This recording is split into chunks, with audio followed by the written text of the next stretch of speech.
So, hello, my dear friends and my dear students. Let's understand one of the most important question in your physics. That is your first question. You can say, the priority wise. And let's directly go to the question. Electric charges and field पहले chapter का और सबसे important question है Gauss law. Gauss law की statement क्या होती है सबसे पहले वो देखते हैं। So the total flux through any closed surface is equal to 1 by epsilon naught times the net charge enclosed by that surface। मतलब कोई भी सरफेस जितना ज़्यादा चार्ज एनक्लोज करेगा, जितना उसके अंदर ज़्यादा चार्ज होगा, फ्लक्स भी उतना ही ज़्यादा होगा। मोटा मोटी ये बात बोल रहा है। एप्सिलॉन नॉट यहाँ पे आपको पता ही होगा, it is absolute electrical permittivity of free space. ठीक है, सरफेस को हम एस से डिनोट करेंगे, चार्ज को क्यू से। तो गॉस थ्योरम क्या बोलता है, जो फाई है, जो फ्लक्स है, यहाँ पे जो ये है फाई, इसको हम बोलते हैं फ्लक्स। फ्लक्स भी कौन सा, electric flux, is 1 by epsilon not time. ये क्या है, ये कांस्टेंट है। और आपका जो क्यू है वो क्या है, ये है चार्ज। ठीक है, आपको ये एज इट इज याद कर लेना। Okay, so by the definition total electric flux through the close surface S is given by phi integration of E D S.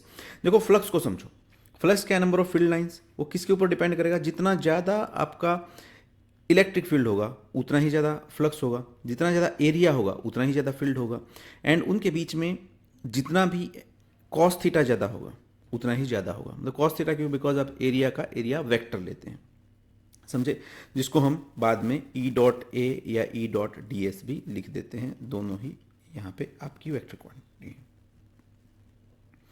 Gauss law का प्रूफ के बारे में बात करते हैं। Consider point charge Q inside a closed surface. एक football मान लो और उसके सेंटर पे एक चार्ज आप रख देते हो, ठीक है, जिसका सरफेस एरिया ए है, 20 रेडियस उसकी आर है, चार्ज उसका क्यू है। Electric field at any point on the surface of the sphere B is given by, क्या होगा, electric field 1 by 4 pi epsilon naught Q by R square, हमें पता है, correct.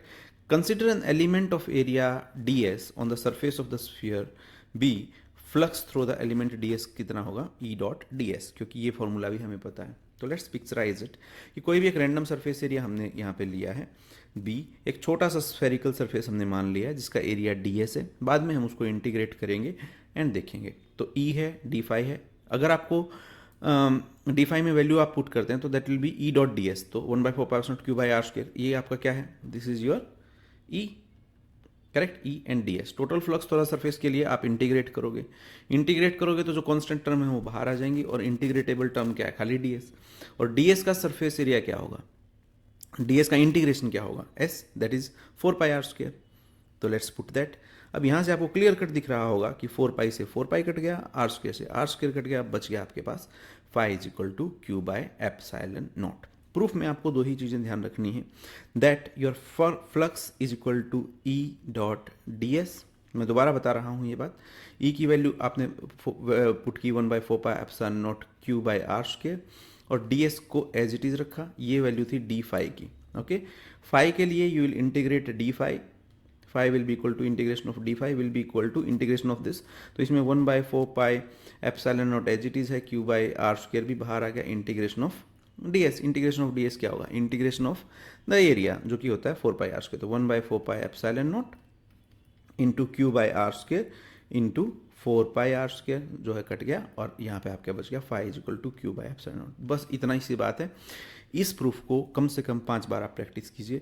You should be having mastery on that, because this is the first important question. Use क्या है Gauss law के, simplifying electric field calculation where there is symmetry in charge distribution. ठीक है, it is use to find out the total flux associated with the close surface. By applying Gauss law we can easily find out the electric intensity due to various kinds of charge distribution. Okay, इसके ऊपर question देख लेते हैं किस तरह। In Gauss theorem the total electric flux of a closed surface is equal to what, zero है, 1 by epsilon times the charge enclosed है, या प्रोडक्ट ऑफ एनक्लोज चार्जेस है, या फिर नन ऑफ द वो। तो सीधी सीधा आपका आंसर जो है इसमें बी होगा, क्योंकि 1 बाई एप्सिलॉन नॉट, यही उसकी स्टेटमेंट है। स्टेटमेंट याद कीजिए, डेरिवेशन को बहुत अच्छे से कीजिए, you can expect this question. इससे नेक्स्ट इसके कंटिन्यूएशन में जो क्वेश्चन आ सकता है वो है applications of Gauss theorem.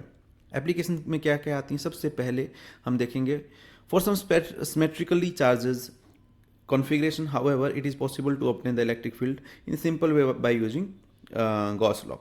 Field due to an infinitely long straight uniform charged wire, ठीक है। कंसिडर एक बहुत लंबी वायर है, ठीक है, जो चार्ज है, जिसकी लीनियर चार्ज डेंसिटी है लैम्डा। ओके, इस तरीके से आप इसके, अब कोई भी जो चार्ज वायर होगी उसकी जो सिमेट्री अगर हम देखेंगे तो उसका जो फील्ड होगा वो सिलेंड्रिकल होगा, वो हम नेक्स्ट पेज में देखेंगे। The wire is obviously in axis of symmetry, right. The point P, P dash, P double dash सब उस सिमेट्री में ही है, they are completely equivalent with respect to charge, तो उन सब के ऊपर फील्ड भी आपका सेम ही होगा, right. The direction of electric field, अगर ये पॉजिटिवली चार्ज है, करेक्ट, तो इट विल बी आउटवर्ड, क्योंकि अगर पॉजिटिव चार्ज है तो the electric field be outward away from, and अगर ये नेगेटिवली चार्ज है तो the field will be inside. तो ये बताया गया, the direction of electric field at every point must be outward if lambda is greater. Lambda is greater than का मतलब क्या हुआ, ये जो वायर है वो पॉजिटिवली चार्ज है। लैम्डा इनवर्ड का मतलब क्या हुआ, ये जो वायर है वो नेगेटिवली चार्ज है। Okay, consider a pair of lines element P1 and P2 on the wire as shown in the figure. तो चलो, in the electric field is everywhere radial in the plane cutting the wire normally and its magnitude depends only on the radial distance r। तो ये देखो, ये diagram है जो आपको अपने एग्जाम में बनाना है। तो हमने ये जो सिलेंडर बनाया है, ये इसका एक फील्ड के लिए सिमेट्री बना दी है, जिसके 3 सरफेस हम लेंगे। एक ऊपर वाला, एक सिलेंडर के कैसे सरफेस होते हैं, एक ऊपर वाला, एक नीचे वाला, और एक जो उसका कर्व्ड सरफेस एरिया होता है, ठीक है। Since the field is everywhere radial, flux through the 2 flat surface of the cylinder Gaussian must be 0।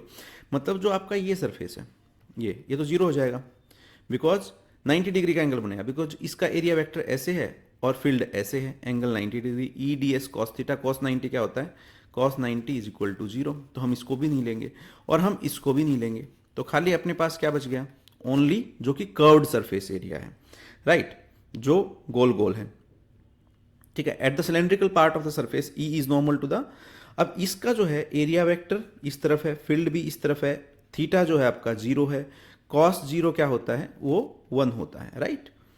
So let's see that the surface area of the curved part is 2 pi r l where l is the length of the cylinder, right। तो अब हम देखते हैं flux कितना होगा, E into, देखो क्या formula था आपका, E इंटू डी एस था ना, तो डी एस क्या हो गया 2 pi r l, तो E into D S that is equal to lambda L by epsilon naught. आप सोच रहे हो ये भाई क्यू बाई एप्सिलॉन नॉट क्यों नहीं लिखा। एक बात समझ लो बहुत क्लियरली यहीं पे, जब यूनिफॉर्म चार्ज डिस्ट्रीब्यूशन होता है तो वो 3 तरीके से हो सकता है। वो लीनियर हो सकता है तो हम उसको लैम्डा लिखते हैं, लीनियर चार्ज डिस्ट्रीब्यूशन को। सरफेस पे हो तो सिग्मा लिख सकते हैं, और मतलब वॉल्यूमेट्रिक हो तो उसको रो लिख देते हैं। इसका मतलब होता है क्यू बाई एल, इसका मतलब होता है total charge by total area, Q by A, इसका मतलब होता है total charge by total volume. तो क्यू की जगह आपको लेमडा एल भी लिखा जा सकता है, सिग्मा ए भी लिखा जा सकता है, रो वी भी लिखा जा सकता है। इन बातों का आपको ध्यान रखना है। तो बात वही से कंटिन्यू है, E D S is equal to Q by epsilon naught, उसी का एक दूसरा रूप आपको देखने को मिल रहा है, E into 2 pi R L is equal to Q by epsilon naught की जगह lambda L by epsilon naught लिख दिया है, करेक्ट। जिसका मतलब हम लिख सकते हैं ई किसके बराबर हो गया भाई, lambda by 2 pi epsilon naught R. Vectorially अगर हम इसको लिखेंगे तो E is equal to lambda by 2 epsilon naught 2 pi epsilon naught R N vector, correct, where N is the radially outward. वो डिसाइड करेगा कि लेमडा अगर पॉजिटिव चार्ज है तो वो बाहर की तरफ होगा, अगर जो आपकी वायर है वो पॉजिटिवली चार्ज है तो एन विल बी आउटवर्ड, अगर वायर नेगेटिवली चार्ज है तो N will be inward. Also note that though only the charge enclosed by the surface lambda L was included above, the electric field E is due to the charge on the entire wire. Further, the assumption that is the wire is infinitely long is crucial. मतलब ये हमारी assumptions ही हैं, कह रही है आपको लिखने की जरूरत नहीं है। आपसे इस तरीके के क्वेश्चन पूछे जा सकते हैं कि electric field intensity at a point due to a line charge distribution at a distance r is directly proportional to, आपको पता होना चाहिए directly proportional to 1/r और inversely proportional to r होता है। A long wire carries a charge of 2 into 10 power minus 8 centimeter. Find the electric field at a distance 0 point. बहुत आसान सा क्वेश्चन है, आपको दे दिया है 2 into 10 power minus 8 kilometre and find the electric field. Electric field आपसे पूछा है एंड डिस्टेंस आपको दे रखा है 0.2 मीटर। लेट्स सी दैट कैसे है इसका सॉल्यूशन। लेमडा आपको दे रखा है 2 into 10 power minus 8 किलोमीटर, ठीक है, एंड आर आपको दे रखा है 0.2 metre, E is equal to lambda by 2 epsilon naught R. तो ई में जब हम वैल्यू पुट करेंगे so it will be 9 to 10 power 9 and this so 1800।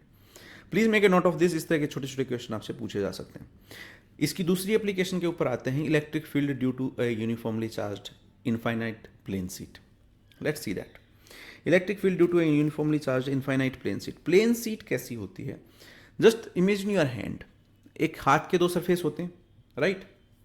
तो वैसे ही किसी प्लेट के भी दो सरफेस होते हैं। एक बात और ध्यान रखनी है यहाँ पे, देखो यूनिफॉर्म चार्ज डिस्ट्रीब्यूशन मैंने बताया था कि 1 dimension, 2 dimension, 3 dimension, correct?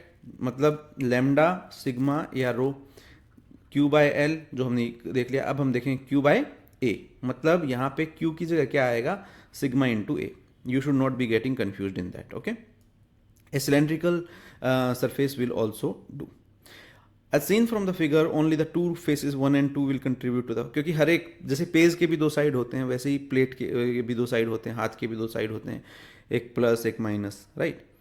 There flux EDS through the surface are equal and added up. हम उनको ऐड करेंगे, therefore the net flux कितना हो जाएगा? एक लेफ्ट की तरफ से एक राइट की तरफ से, तो that will be equal to 2 into EA। वैसे तो EA होता है बट दो साइड्स हैं इसलिए 2EA। The charge enclosed by the surface will be sigma A. Sigma A कहाँ से आया? क्योंकि जगह वैल्यू पुट की है, राइट? इसके दो सरफेस हमको देखने को मिले, एक लेफ्ट में गया एक राइट में गया, राइट? तो इस तरह का डायग्राम, आप डायग्राम सिंपल भी बना सकते हैं, ऐसा भी बना सकते हैं, you can refer your book also.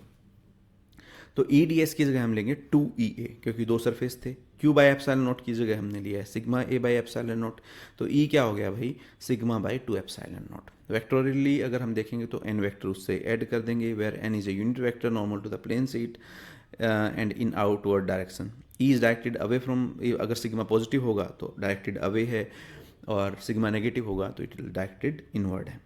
From the above case it is clear that E is independent of x, either the distance from the plane of sheet. For the finite large planar sheet, it is approximately equal to the true for the middle regions of the planar sheet away from the ends.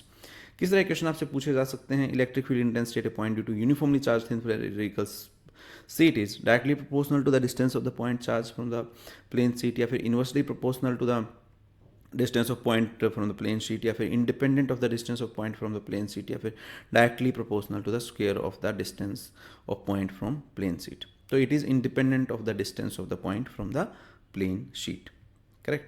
For a uniformly charged plane sheet the electric field intensity at a point is sigma by 2 epsilon naught, sigma square by 2 epsilon naught, 2 epsilon naught by sigma. तो हमें answer इसका पता है, sigma by 2 epsilon naught होता है।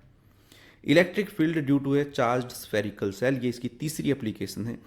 अब यहाँ पे हम वॉल्यूमेट्रिक चार्ज डिस्ट्रीब्यूशन की बात करेंगे, ठीक है? यहाँ पे हम एक स्फीयर ले रहे हैं जो पॉजिटिवली चार्ज है, समझे बात को? So electric field due to a charge spherical shell में, consider spherical shell, radius r है, चार्ज q है। Let's find the electric field at a point P जो कि r डिस्टेंस है। अब ये r की हम 3 वैल्यू लेंगे कि एक पॉइंट हम मानेंगे कि वो स्फेरिकल सेल के अंदर है, एक सरफेस पे है और एक बाहर है। तो सरफेस चार्ज डिस्ट्रीब्यूशन में हम लिखेंगे sigma is equal to Q by 4 pi R square, क्योंकि ये भी अगर एक मेटेलिक स्फीयर है तो उसका सारा चार्ज जो है वो सरफेस के ऊपर आ जाएगा, इसलिए यहाँ पे हम सरफेस चार्ज डेंसिटी ले रहे हैं, ये बात याद रखिए। तो क्यू किसके बराबर हो जाएगा? 4 pi R square into sigma. जब आउटसाइड ऑफ द सेल, ये है सेल, और हमने बाहर एक पॉइंट कंसिडर कर लिया है जो कि बाहर है, ठीक है, आर डिस्टेंस पे, स्मॉल आर। तो इलेक्ट्रिक फील्ड आप समझिए, ठीक है, कि अगर सारा ही चार्ज सरफेस पे है और अगर आप पॉइंट अंदर ले रहे हो तो अंदर तो कोई चार्ज ही नहीं है ना, तो इलेक्ट्रिक फील्ड जीरो है, ठीक है? Inside it will be zero, on the surface it will be maximum, and outside the surface it will decrease, right? It will follow inverse square law. जैसे कि यहाँ पे E is directly proportional to Q, inversely proportional to R square. अगर आपके spherical sir यहाँ पे लोगे तो यहाँ पे अगर हाइपोथेटिकल सरफेस बनाओगे तो यहाँ पे तो चार्ज ही नहीं है, तो इलेक्ट्रिक फील्ड भी जीरो होगा, और सरफेस पे ये मैक्सिमम होगा, बिकॉज सारा का सारा चार्ज कहाँ पे आपका? सारा का सारा चार्ज आपका सरफेस के ऊपर है, और सरफेस के अगर बाहर लेंगे ये पॉइंट तो इसका हाइपोथेटिकल सरफेस आपका कुछ इस तरीके का बन जाएगा। तो इसलिए E और R के बीच में जब हम ग्राफ ड्रॉ करेंगे, इट इज़ लाइक दिस। तो ये ग्राफ कैसा दिखाई देगा? सेंटर से लेके सरफेस तक, मतलब R तक ये जीरो है और फिर मैक्सिमम है, and then it is following inverse square law. So don't get confused. So ये ग्राफ कुछ ऐसे बनता है। सो टोटल सरफेस एरिया ये हमने देख लिया, Gaussian surface, E is equal to 1 by 4 pi epsilon naught q by r square. Variation of E with r for a spherical cell of charge. Consider spherical Gaussian surface of radius r. The total flux through the surface is given by E dot ds. ds की जगह 4 pi r square use कर लिया है, ठीक है। तो E की value हमारे पास आ गई। जब वो सरफेस के ऊपर होता है तो q by 4 pi epsilon naught r square आ गया। जस्ट r की वैल्यू चेंज हुई है, ठीक है। r जितना बड़ा होगा E आपका उतना ही छोटा होगा, right. just put the values. When P is inside the cell, so it is bound to be 0 because there is no charge inside it. Field inside a spherical shell will be 0. इसके ऊपर question पूछे जा सकते हैं कि the total electric flux through a Gaussian surface when point P inside the spherical shell is inside पूछा है, तो आंसर क्या होना चाहिए? आंसर आपका 0 है for this. The total flux density through a surface when the point P is on the surface is how much? तो definitely your answer is q by epsilon. So with this it gets over and I hope you have understood it. Please make sure you practice it and refer your textbook also and practice it well because you can expect this question, and if there is anything, do let us know. Thank you so much.